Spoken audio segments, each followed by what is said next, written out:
Sveikos, tai va, mes čia susirinkom dabar apžiūrėti šį gargarą. Tai prisistatykit.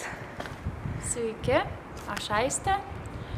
Apie šį angarą girdėjau tai daug įvairių gandų ir visokių kitokių dalykų. Tai bandysim išsiaiškinti, kas čia vyksta.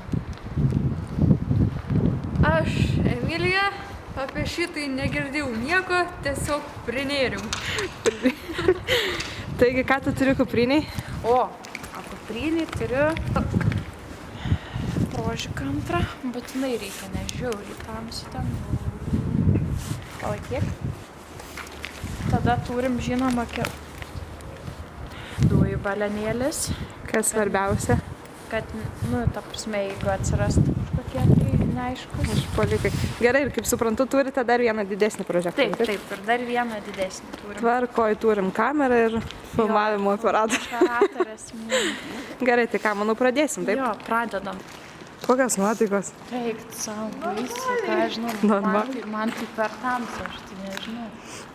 O tu dar nebijai? Kol kas ne. Tai jinai drąsiausia pas mus, aš tai jau bijau. Laikom. Bet kas ten yra? Va, kažkas matos išlenda. Kur čia? Kur čia? Kažką pamačiau. Kaip tai ką pamatyti? Aš rimtai žinau, kaip nebenuveisim į kitus sakom. Ir čia yra laipteliai. Ar norit jūs? Emilija rizikuoja. Taip, paskui Emilija.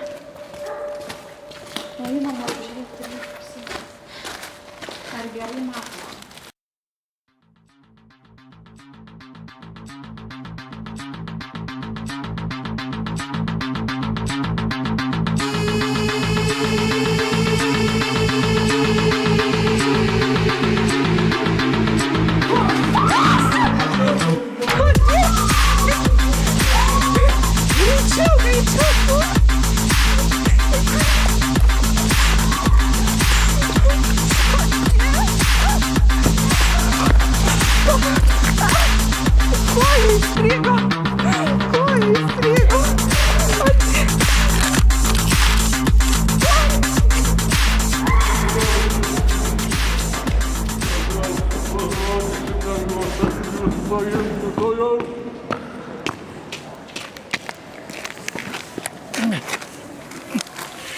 Va, mergosi, kamera paliko, viską supranti. Eik tu savo kaip. Mergos, kamerą palikot.